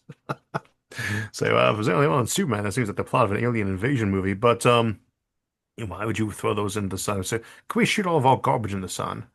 Why would you want to? You have a limited amount of material. Recycle that stuff. Find some way to do it. The amount of energy you need to throw something in the sun. I like the idea of mining the sun. We talk about this in the future, a very far range thing called starlifting, which we extract materials from the sun magnetically. And that thing's got like 30,000 Earths worth of rocky materials and metals in it if you can figure out how to get that working safely and abundantly. But and it powers itself. But should we be disposing of nuclear waste in space? If space travel got cheap enough and people felt better about that, sure. The moon's already covered in radiation. It's a that's like there's nothing in Mhm. space except for micrometeors and hypervelocity bullets and radiation. It's empty otherwise. So yeah, put more of it up there. But I don't want to fly a plane full of radioactive material up into space. One of them is going to break at some point, and that's going to scatter all over the place. So, I mean, if it fell in the ocean, again, people have paranoia about radioactive waste that is far beyond what could be supported by any reasonable scientific statement on it. But that is what their view of it is. And same for like a nuclear thermal rocket, that you could make one that would get you off the planet. I like them for space-based travel because then I don't have to tell people why we're running plutonium back and forth over their head all day long. Um, and something will eventually crash. At some point it Mhm. will. And the coolest thing about uranium, thorium, plutonium is they are very dense, so they probably will not scatter too much and make it a little bit easier to recover the Yeah. material. And it falls in the deep ocean. It's not doing any damage against the very deep bits. It might actually help the ecology down there, another source of power. But I don't see disposing of radioactive waste in space as a good plan. I would much rather dig a very deep hole someplace and dump it there after we've recycled it for all the really valuable stuff that's in it, which is Mhm. most of the radioactive stuff. Um, you are the president of National Space Society. I still get shocked by that sometimes. Yeah. How about saying something about the National Space Society? I mean, a lot of people listening, Sure. if you don't know about it, they aren't members, and they probably should be members of They the should space. absolutely. So, And so I will pitch tell you it. why you should be a member of the NSS is first of all, I had thought it was an organization for astronauts and aerospace engineers only. Like I just known in the NSS was part of NASA. I turned out to be very wrong about that. And when they gave me my Pioneer Award back after COVID, I actually got it during COVID, but I went down there to go get to meet everybody afterwards.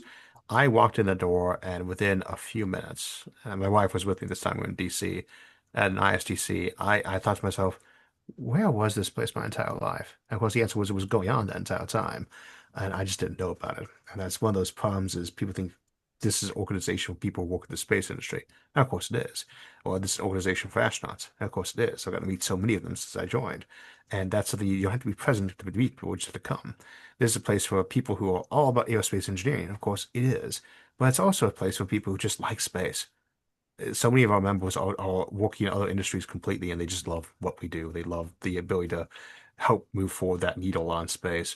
And the reason why you should join is because then you get to be involved in all those real efforts, the real data. It doesn't feel like it's forever gone, and you have people you can actually speak to who share that passion and want to make it happen.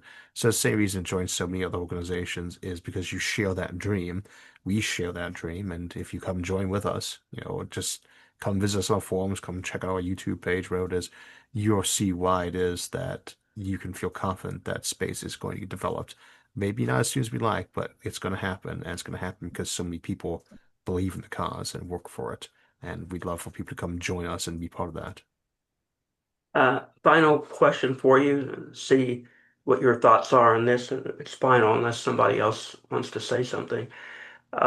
So I've been, next year is the 25th year for the space show. And of course, like so many others, I've been involved and interested and an advocate longer than the 25 years of the space show history.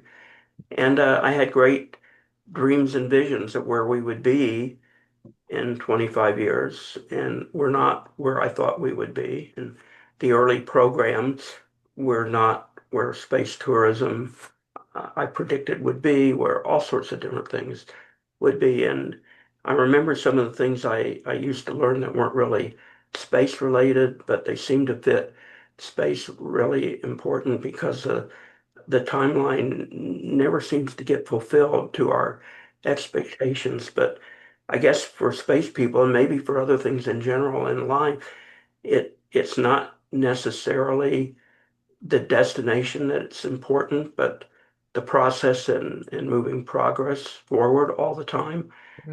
And because the destination never gets reached, it's never a completed destination, and in space, it's never going to be complete. And probably in science and a lot of other things too. What do you think about that? Is the destination But they say a that focus point or the is the journey more process? important than the destination? I say it depends on the person, right? But if you plan to go to Alpha Centauri, I hope the journey is part of it for you because it's a long one, right? Right. It's same for something like Mars. I hope you're going to enjoy that trip because you'll be down there for maybe 4 months, unless we do a lot of Aldrin cyclers. You're going to have a short trip and a really long trip, short stay. Um, I enjoy one of the things I love with my kids these days when we do get to travel, which is not as much as I should. I like having the van just take them there and enjoy half the fun we have is on those unexpected trips along the way, those little bits and stops. Um, we are on a journey, not just for space. I mean, as a civilization, we've been on a journey for a long Right. time.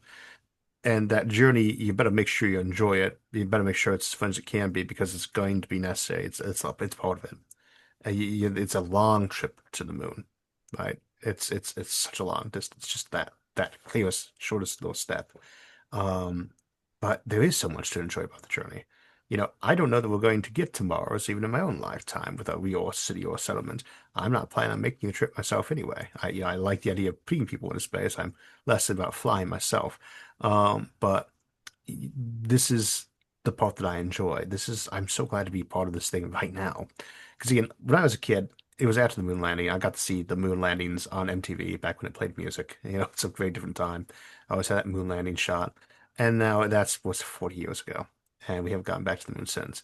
And yet, this is still, if I had to pick one time to be around, it wouldn't be during the space race. It wouldn't be in the year 2100, though I hope to live that way, to live that long. People always ask me, what's the technology I want to see invented in my lifetime more than anything else? I say life extension technology, because it's the one that lets you see all the other ones.